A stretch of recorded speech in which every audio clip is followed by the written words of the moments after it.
Day is ngayon na tumalis kami. Napakaswerte namin kasi kami yung kauna-una magtatry sa isa sa villa dito sa Maydia Town. Sarado pa yung mismong resort. Yung Cafe Dia pa lang yung nakabukas. Pagdating namin dito sa sobrang lawak ng lugar, ayan, naglakad-lakad na si Madam Jace. Pagkatapos mga Maricoy, eto na nga, papasok tayo sa isang villa. Mag-overnight pala kami dito ng buong pamilya. Sabi naman, napakasosyalin at sobrang linis tignan at talagang pinag-isipan yung design. Bawat villa pala may sariling swimming pool. Medyo kilala natin yung may-ari kaya napakaswerte natin, inimbitahan tayo dito. Kaya sasamantalahin ko na din na itutur ko kayo dito.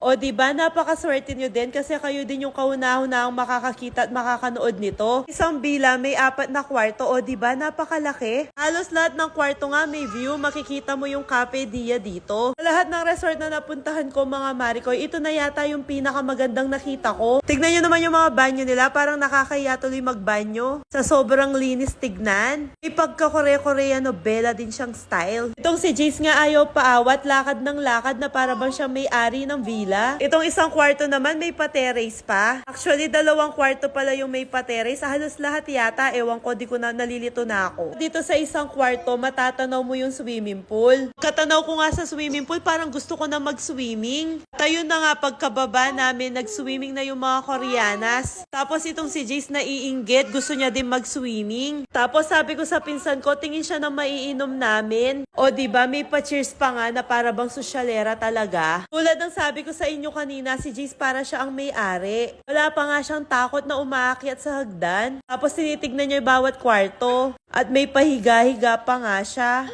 At dahil nagugutom na kaming lahat, kumain na muna kami. Eto nga si Jace gutom na kaya itong kalamansi na lang yung kinakain niya muna. Ewan ko ba mga Maricoy, bakit di siya nangangasim?